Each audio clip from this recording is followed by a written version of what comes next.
Good morning. I'm going to be doing a Bible study that I think is my favorite in John so far. Although I've loved every time I've gone in to study John, it's all wonderful.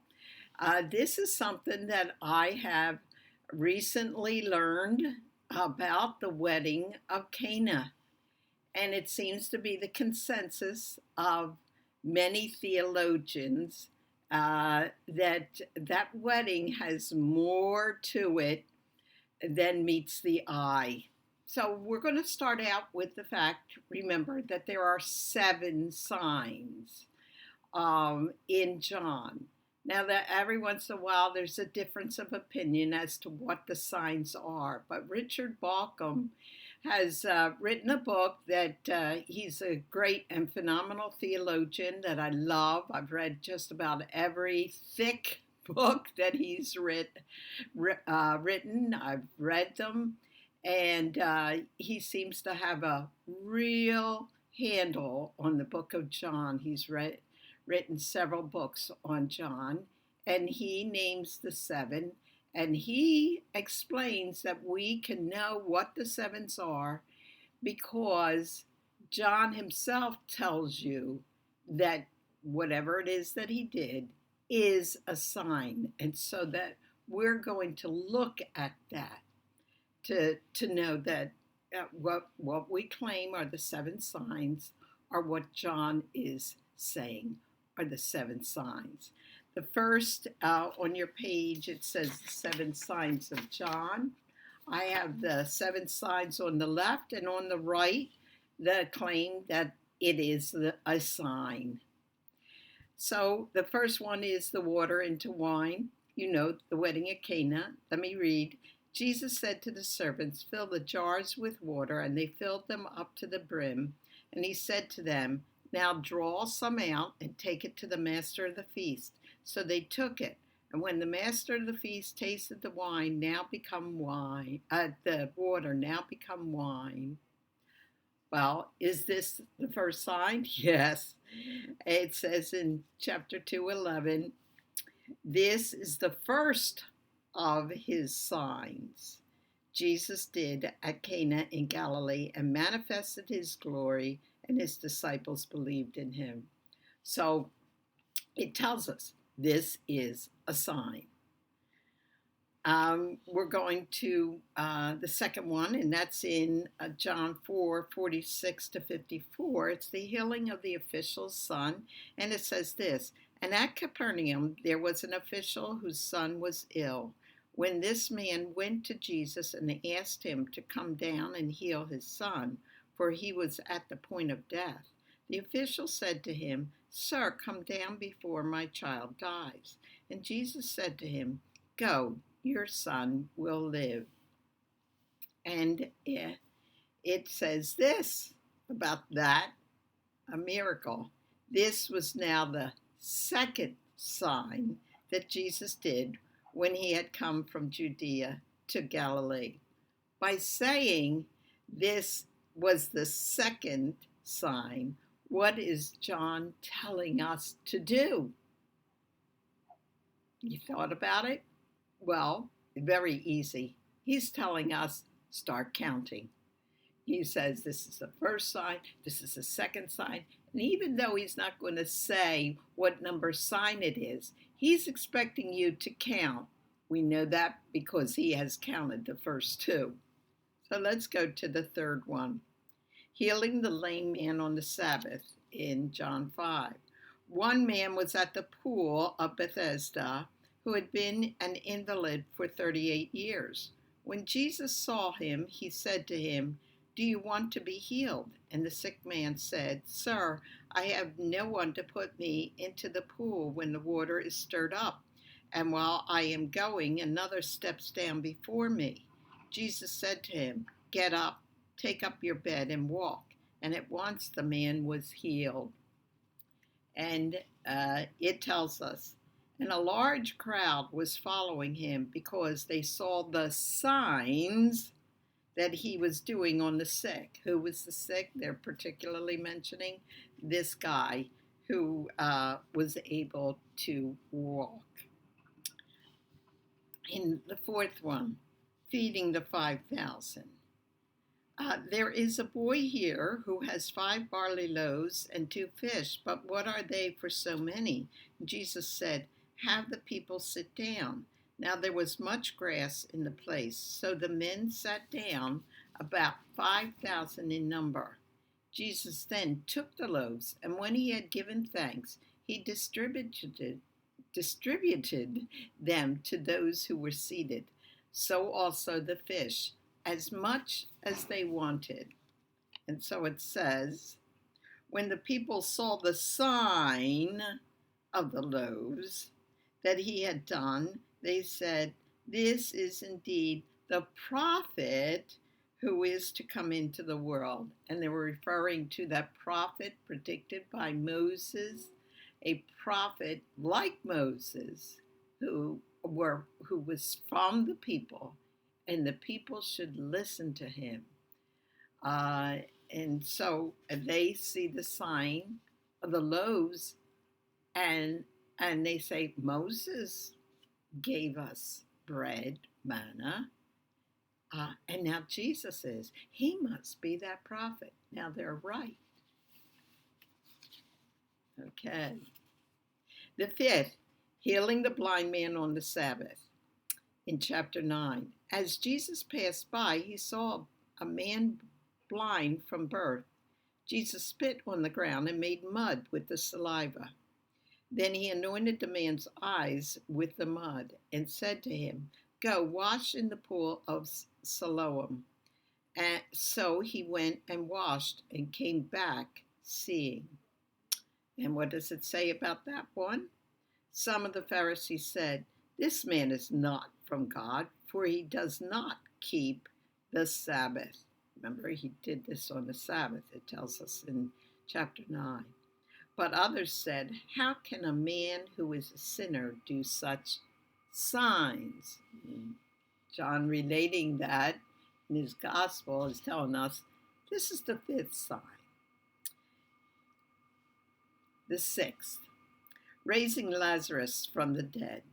Jesus cried out with a loud voice, Lazarus, come out! The man who had died came out, his hands and feet bound with linen strips, and his face wrapped with a cloth. Jesus said to them, unbind him and let him go.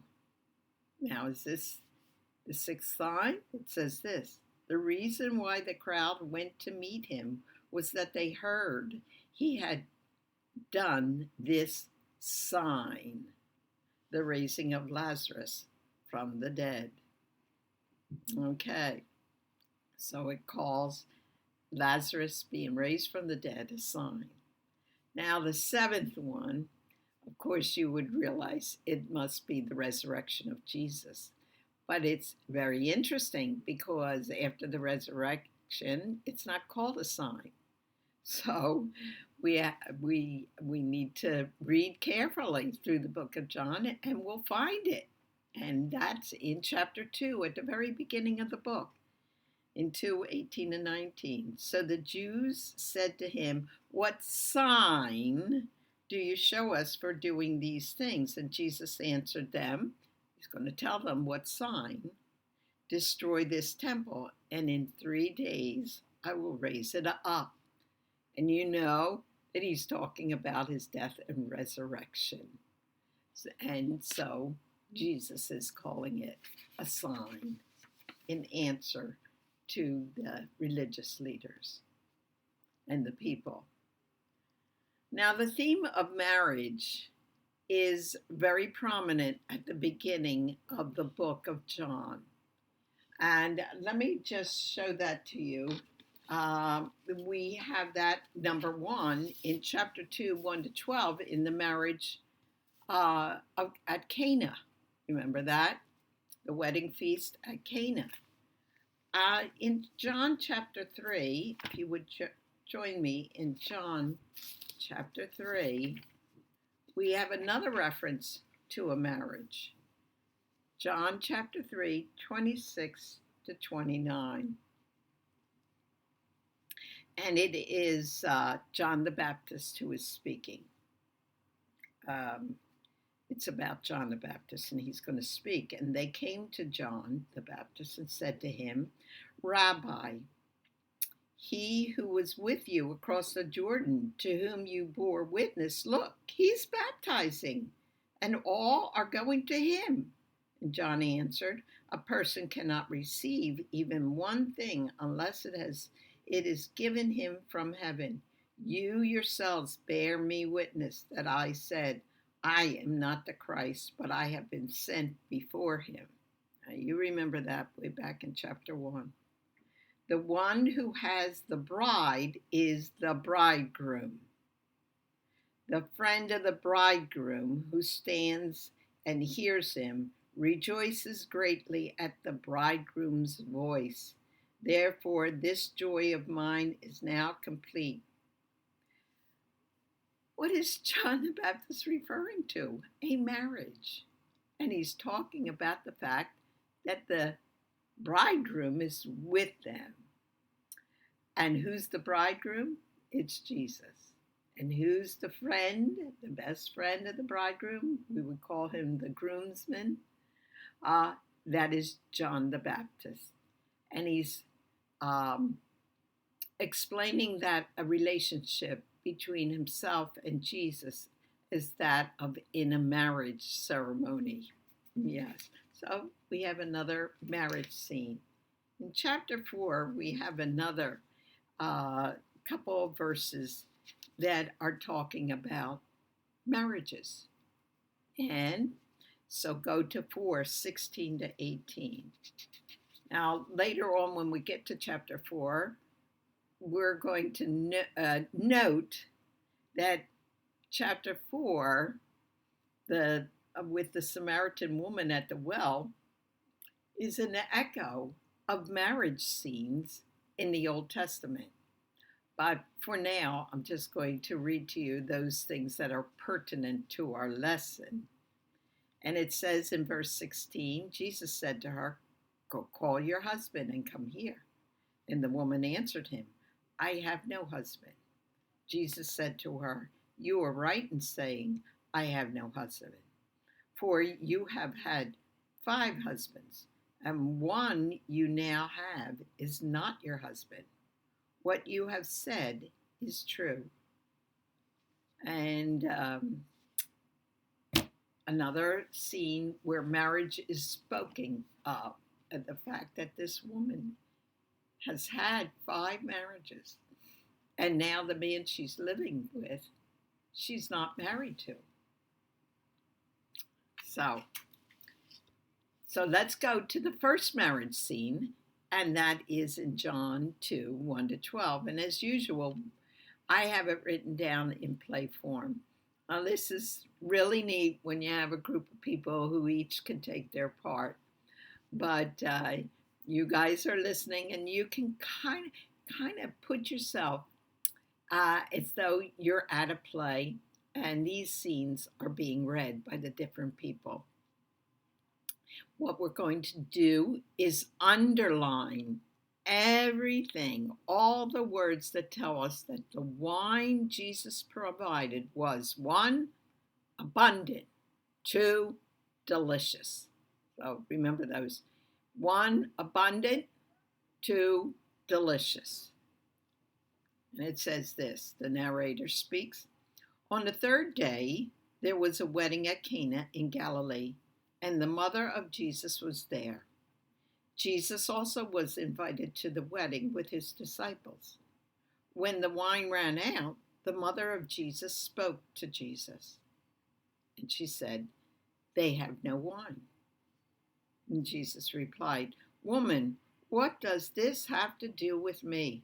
My hour is not yet come. His mother spoke to the servants. Do whatever he tells you. The narrator speaks again. Now there were 6 stone jars there for the Jewish rites of purification, each holding 20 or 30 gallons. Jesus spoke to the servants and said, filled the jars with water. Now, there was probably lots of water in them, but he says, fill it. So they must not have been filled. He says, fill them. And they filled them to the brim. And Jesus spoke to them. Now draw some out and take it to the master of the feast, the one who heads up the whole wedding situation and the feast. It was his responsibility to make sure that they had enough. So they took it. When the master of the feast tasted the water now become wine, and did not know where it came from, though the servants who had drawn the water knew, the master of the feast called the bridegroom and spoke to him. Everyone serves the good wine first, and when the people have drunk freely, then the poor wine. But you have kept the good wine until now. I just want to stop to explain something. When we say something is good, we just kind of mean it's average, it's okay, it's good. But in biblical terms, the word good, like in the stories of the Old Testament, when God sees each thing, it says that it is good. It's good in his eyes. It's not just average. Each thing that he made is superlative, is wonderful, is shockingly great, right? So good in this instance is the same way. The same thing happens in the story of Abraham, where his wife Sarah is considered good looking, and the word good is there, but it means she's beautiful, she's stunning. And then if you go to the story of Bathsheba, she also is described as good. But that she's a knockout because David is enticed by her, isn't he? Good means super or delicious in this context. It's delicious. He's saying, I've never tasted anything like this. Usually, something like this would be given at the beginning. And then, as the people get drunk, you give them the poorer wine, the not delicious wine, because they don't care. They don't know. So he's describing it as good, but it's delicious. Okay? The narrator. This, the first of his signs, Jesus did at Cana in Galilee, and manifested his glory, and his disciples believed in him. Okay, so now I said, underline the words that tell us that the wine Jesus provided was abundant and delicious. And we looked at the word good, and we translated it as it was delicious. It was the best wine. But how about abundant? What were the words that showed you that this was abundant wine? Well, the first thing is there were 6 stone water jars. That's a lot. 6 stone water jars holding 20 or 30 gallons. So that means between 150 and 200 gallons of water. Now they put this in perspective. The average tub can hold about 30 gallons of water. So we have 5 to 6 tubs of wine here, don't we? Yeah, that's an abundant supply. It is really going to meet all their needs and above and beyond their needs. And then Jesus says, fill the jars. And they fill the jars to the brim. That tells us that there is abundant wine. So we have abundant, delicious wine at this wedding. That is one of 3 references to marriage at the beginning of the book of John. Now, what is John trying to get across? And this is what I was shocked at, because I'm from the old school. It just seemed as though this was a mediocre, really a mediocre sign. It was, but John tells us that there were 7 days, right? 7 days. And 7 is important to God. It's the number of perfection. And then on the 7th day, he has this first sign. So he's telling us this is a climactic, wonderful sign. And I just thought of it as, he's not, raising a dead person. He's not healing a blind person or a lame person from birth. It's just, common, not a common, but a marriage, a wedding feast, that's kind of common. But John is going to be telling us through this description that there's much more to the picture than meets the eye.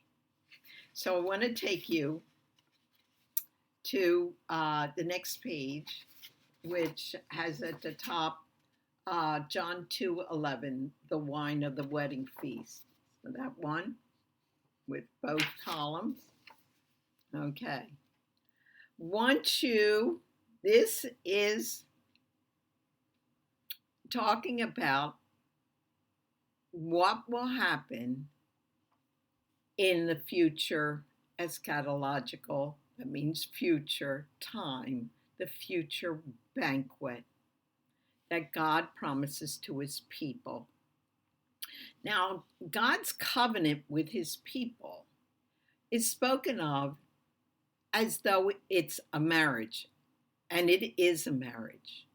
When he said to his people, I will be your God, you will be my people, I will dwell in the midst of you. It was like a man saying, I'm going to love you, you're going to love me, and we're going to dwell together. And those are wedding words. Not only that, but he asked them if they would say yes to him. And they did. Yes, yes, they say. And at the end of that, this is at Mount Sinai when the covenant is made. At the end of that, God said, okay, Moses, Aaron, Hur, and about 40 representative men go up the mountain and have a feast. They sit and they eat, and it says they ate with God. Eating is always a covenant word, because a marriage covenant was always solidified by a meal. And don't we do that today? What happens at a wedding most of the time? Well, they have a wedding banquet, don't they, afterwards?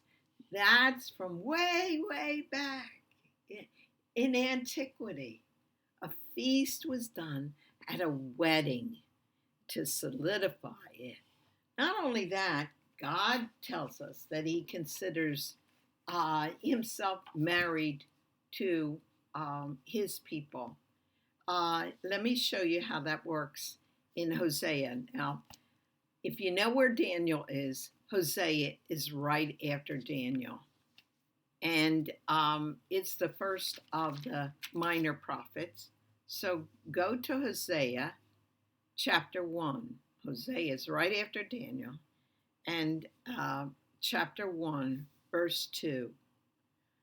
When the Lord first spoke through Hosea, the Lord said to Hosea, "Go, take to yourself a wife of whoredom, an adulterous woman," he's saying, "and have children of whoredom. And for the land commits great whoredom by forsaking the Lord, great adultery, forsaking me, their husband." So he went and took Gomer, the daughter of Diblaim. So then go to chapter 2:13. He speaks then, isn't he, about the adultery that's committed by his people that he has a covenant with, spoken of as a marriage covenant. So go to chapter 2, verse 13, and he says, "I will punish her for the feast days of the Baals." The Baals. She's having feasts, not with me, but with the Baals. When she burned offerings to the Baals and adorned herself with her ring and jewelry and went after her lovers. She got all decked out to go after her lovers, who are the Baals, and forgot me, declares Yahweh, her husband. Now, even though she, Israel, broke the covenant over and over and over again, he still promised over and over again that there was going to come a day when his people would have a wedding feast with him. He promises a feast to his people that would be a marriage feast. So listen to this from Isaiah 25, 6-8. It's going to blow your mind. "On this mountain, Yahweh of hosts will make for all peoples a feast of rich food." Now, what I want you to do is circle all the things that tell you that there's abundance of food and drink and that it is delicious. Okay? Got it? A feast of rich food, a feast of well-aged wine, of rich food, he says it again, rich food, full of marrow, of aged wine, says that again, well refined. In verse 7 it says, "And he will swallow up on this mountain the covering that is cast over the peoples, the veil that is spread over all the nations." What is that veil, that covering that covers everybody? That black veil, that's the veil of death that everyone is afraid of. Everyone hates it, but it is there, and he's going to swallow up that covering. And then he goes on to say, he will swallow up death. So what's that swallow up of that covering, of that veil? It's swallowing up death forever. And the Lord, Yahweh, will wipe away tears from all faces. That's what he's going to do when he has this feast. He's going to take away death, and he's going to wipe away all tears. And the reproach of his people he will take away from all the earth, for Yahweh has spoken. What a description of the end times, when most people went to bed pretty hungry. They would be thinking of this feast and longing for it, wouldn't they? In Isaiah 55 is another description of this covenantal feast in the end times. "Come, everyone who thirsts, come to the waters, and he who has no money, come, buy and eat." Yeah. What does it mean you have no money? Come buy and eat. Come buy wine and milk without money, without price. What will you buy if it has no price tag on it? as much as you could get to satisfy that hunger and that thirst in you. And that's what it's going to be like.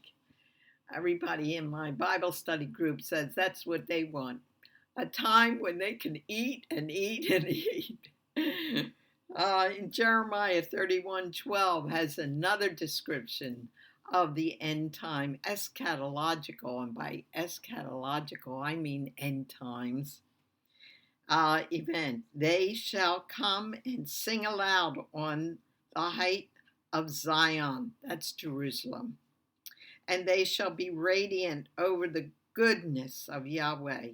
Listen to what the goodness encapsulates. Over the grain. I mean, there's going to be so much bread, delicious bread. How many of you love the bread when you go to the restaurant? Isn't it delicious? And a multitude of different kinds of breads. I've been in restaurants where they have a lot of different kinds of breads.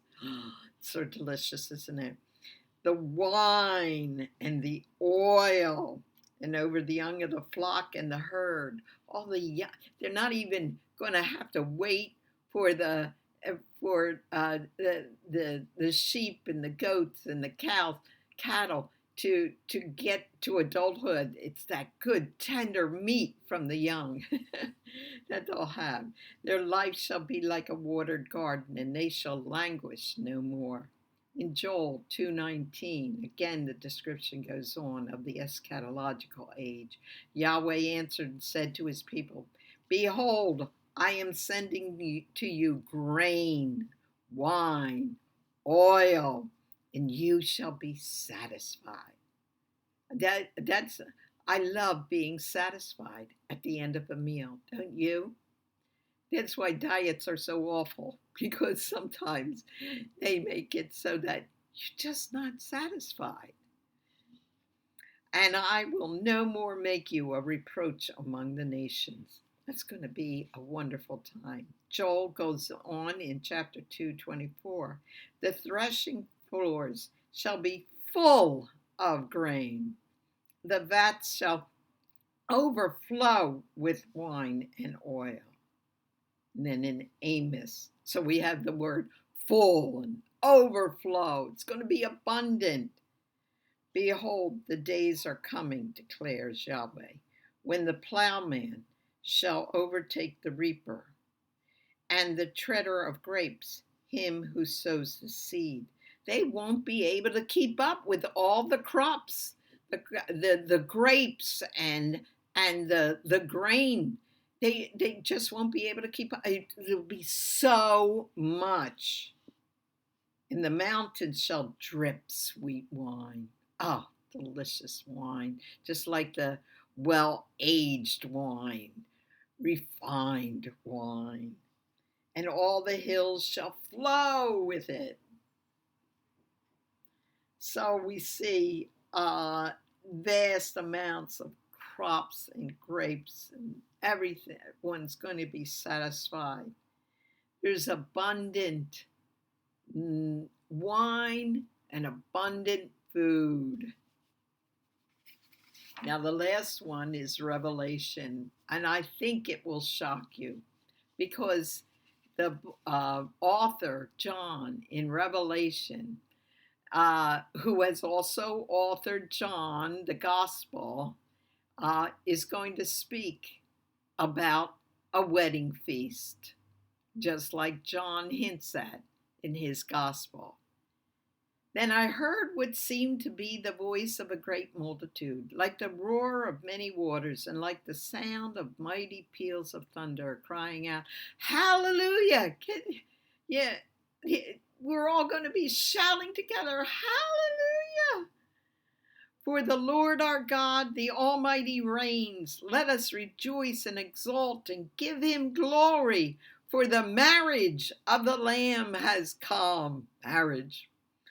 And his bride has made herself ready. And the angel said to me, write this, blessed are those who are invited to the marriage supper of the Lamb. And I heard a loud voice from the throne saying, "Behold, the dwelling or tabernacle of God is with man. He will tabernacle with them." Remember, it tells us Jesus tabernacled amongst the people. "And they will be his people, and God himself will be with them as their God." Remember those words in the Old Testament? "I will be their God, they will be my people, I will dwell in the midst of them." "He will wipe away every tear from their eyes, and death shall be no more." Where did you hear those words from? Remember back in Isaiah, the first one that described the end times feast that way? It says in verse 8 in Isaiah 25, in the paper before this one that we're on, it says this: "He will swallow up death forever, and the Lord Yahweh will wipe away tears from all faces." Here it is again. "Neither shall there be mourning, nor crying, nor pain any more, for the former things have passed away." Isaiah and John have the same eschatological banquet in mind. They're tied together. So all these promises in the Old Testament, God says they're still coming. It's coming. That eschatological wedding feast is coming. So somebody said, "Exactly when is that?" And I say, sometime in the future. Don't know exactly.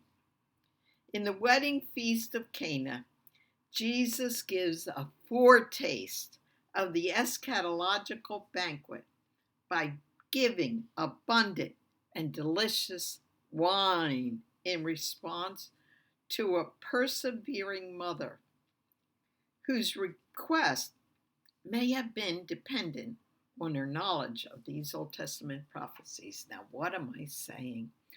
I am giving an educated guess. It wasn't in any of my books, and I have a lot of them, and I haven't read it yet. That the reason why she asked Jesus to do it is because she has these prophecies in mind. The future Messiah was going to have this wedding feast for his people in the future. And she knows that from the angel in the book of Luke who Jesus is. And she knows the Old Testament. All the people knew. They had things memorized back then. And they would have had these passages, particularly the Isaiah passage, memorized. It was something they were looking forward to, if they were. And if Mary was remembering those passages there at the feast, she's being dependent on Jesus to bring about what would happen in the future. She's saying, "You're the Messiah." Bring about the wedding. This is the great time to show yourself as the Messiah. And bringing about abundant wine. Now that's just a guess, but I'm wondering, is it the right one? And here's the reason why I believe it's a good guess, because Mary is asking Jesus to take care of the situation. Now, how in the world is he going to take care of a situation when he has no money? Remember, he has not even a place to sleep or rest his head. He's not doing a job. He's walking around preaching. Or is he to go to all the neighbors and get wine from them? He'd need an awful lot of that and people to know him and give it to him. It seems almost odd that Mary should say, "Jesus, take care of this matter." But then he says to Mary, "My hour has not yet come." Now, some people would think, oh, it's not time yet for him to do a miracle. But that's not what he's talking about. The rest of John tells us he's talking about another hour. And we're going to be looking at that. That's just a guess. I think she knows about the prophecies, and she's depending on him to take care of the matter. And he says, it's not yet my hour. It's not my time yet. Okay, now go back to page 5. I'm glad I did it because I want to read it again. And this time you see it differently in light of the scriptures that we just did. And also I want to share some more things. It says, on the third day, there was a wedding at Cana in Galilee, and the mother of Jesus was there. Jesus also was invited to the wedding with his disciples. When the wine ran out, the mother of Jesus spoke to him. Now, weddings lasted several days and often included, if it was a small enough village, the whole village. But since Cana was a large city, it would have been the community around the couple that would have been asked. The mother of Jesus says, they have no wine. Now this would have been shameful. And it called into question the ability of the groom to provide for his wife. And, okay, so woman, what does that have to do with me? My hour has not yet come. So we have to figure out what hour is he talking about. And we will figure that out with scripture. His mother spoke to the servants. Do whatever he tells you. So she's a persevering woman, isn't she? Now there were 6 stone jars. Archaeologists tell us that in Jesus' day, the making of stone vessels flourished. So to have stone jars was a common thing in Israel at that time. There were 6 stone jars there for the Jewish rites of purification, each holding 20 or 30 gallons. Now, in this story, the number of jars, stone jars, and the size of the jars reveals that this was a wealthy family. So why are they running out of wine?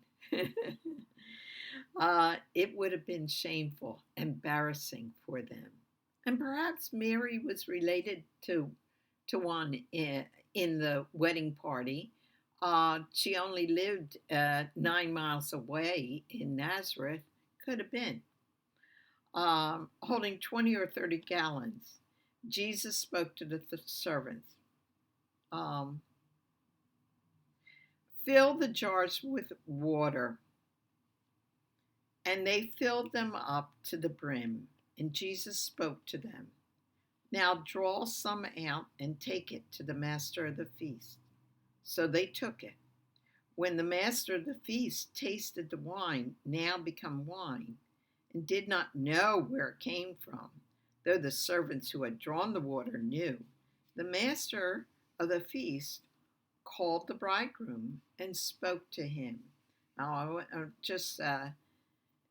this was not the fulfillment of the eschatological wedding spoken of in Isaiah and Joel and Amos. No, it was not the fulfillment, but it was a foretaste of that wedding feast in the future, because it's described in the same way. Abundant wine, delicious wine. It was a sign that was that was a foretaste of the future, just like when Jesus healed the sick. He didn't heal everybody. He healed many, but not everybody in the world. It's a foretaste of what's going to happen in the future. All the sick will be healed. All the lame will walk. And it's just like the resurrection of Lazarus. When Jesus didn't raise everybody from the dead, It's only a foretaste of the eschatological age when everybody will be raised from the dead. The final resurrection. So let's get the master of feast said, everyone serves the good wine first, and when the people have drunk freely, then the poor wine. But you have kept the good wine until now. I want to add to this the story in John chapter 6 because they should be read together. John 6 should be read in tandem with John 6, the feeding of the 5,000. I want you to go to John chapter 6 and let's see what it says there. John 6. Let's read 11 to 13. And Jesus took the loaves, this is the feeding of the 5,000, and when he gave thanks, now remember, look for it was abundant, okay? He distributed them to those who were seated, so also the fish, as much as they wanted. Now these people are hungry. And they don't normally have an abundant amount of food to eat, do they? So here Jesus is giving enough so that they were all full, all they wanted. And when they had eaten their fill, he told his disciples, gather up the leftover fragments. So there was leftover even, that nothing may be lost. And they gathered them up and filled 12 baskets with fragments from the 5 barley loaves left by those who had eaten. When the people saw the sign, remember, this is a sign, this abundant food, just like it was a sign, the abundant wine. And a sign of what? A sign of the eschaton, the eschatological age, when the wedding feast of the Lamb is going to come. He's giving a foretaste of that feast. Okay, now I want to show you one more thing because people get a wrong question in their mind. They wonder why Jesus called his mother woman. And sometimes people say that sounds so insulting and so unloving. But we're not told why she's called woman. We are told that women were called woman each individually. Jesus does that with other women. And it's not a sign of disrespect. But there's another reason why John uses the word woman. In John, there are only 2 notable appearances of Mary in the whole book. It's at the wedding feast and at the crucifixion. So let's read the material. On the 3rd day, there was a wedding at Cana in Galilee, and the mother of Jesus was there. Jesus also was invited to the wedding with his disciples. When the wine ran out, the mother of Jesus said to him, "They have no wine." And Jesus said to her, "Woman, what does that have to do with me? My hour is not yet come." His mother said to the servants, "Do whatever he tells you." And then in John 19, it's the second notable appearance of Mary. And notice the words that are repeated, are echoed in this time. When Jesus saw his mother and the disciple whom he loved standing nearby, he said to his mother, "Woman."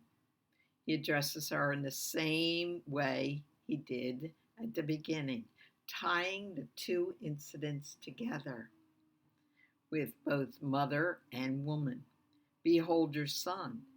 Then he said to the disciple, behold your mother. And from that hour, what hour? Well, the hour he had been talking about through the whole book of John, that started in Cana, the wedding at Cana, when he said, my hour has not come. Now his hour has come, and the disciple whom Jesus loved is going to take care of Jesus' mother from that hour. And he took her to his own home. So we shouldn't ask the question, why is he addressing his mother as woman? The question should be, why John records this way. And it's because he is linking that first incident, the wedding feast, with this last incident. This first incident where Jesus says, my hour has not yet come. The hour, that hour would be the hour of his death and resurrection. So let's see how come I came up with that. I came up with it from John himself. So let's look the hour in John. On the third day, going back to chapter 2, we're going to see that these two incidents with Mary have something that comes between them that explains what's going on. On the third day, there was a wedding at Cana in Galilee, and the mother of Jesus was there. Jesus also was invited to the wedding with his disciples. When the wine ran out, the mother of Jesus said to him, they have no wine. And Jesus said to her, woman, what does this have to do with me? My hour has not yet come. His mother said to the servants, do whatever he tells you. So we're going to look at what he says throughout the gospel concerning the hour. In John 7:30, it says, so they were seeking to arrest Jesus, but no one laid a hand on Jesus because his hour had not yet come. 2, John 8:20. These words he spoke in the treasury as he taught in the temple, but no one arrested him because his hour had not yet come. And then something changes in this third one, in John 12:23.